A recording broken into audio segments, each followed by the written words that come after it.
the big movers and shakers?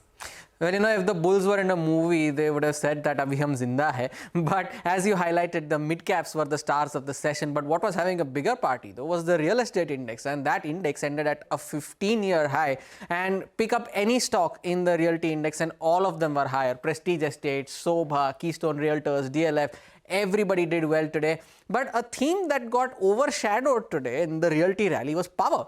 And all the power stocks were also trading higher today. NTPC was at a record high. Torrent Power because of the MOUs that they signed. And in line of that, Tata Power, JSW Energy, Inox Green, all of them continued to do well. Business updates continued to trickle in. There was Bajaj Finance, which was the top Nifty gainer. Abhishek will speak more on that. Suryodaya Small Finance Bank, Angel One, Ujjivan, all of them shared their business updates and all of them did well. What also did well, though, was DCM Shriram, and that stock, the update came in just before market closing that they have signed MOUs worth around 12,000 crore rupees with the Gujarat government. The spike that came in towards the end of the session, 10% higher on DCM Shriram. But what didn't do well, though, was GM Breweries, and as usual, it kick-started the earnings season. The stock ending 4% lower. The net profit was down 13% during the quarter on a year-on-year basis.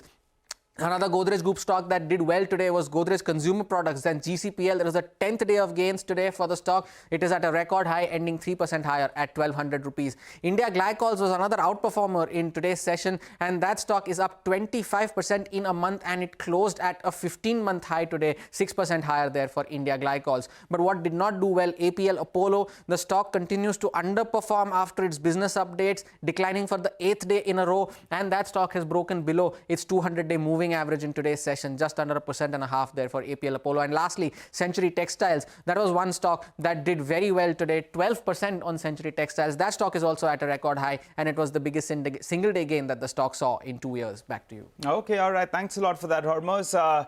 Amrish, let's come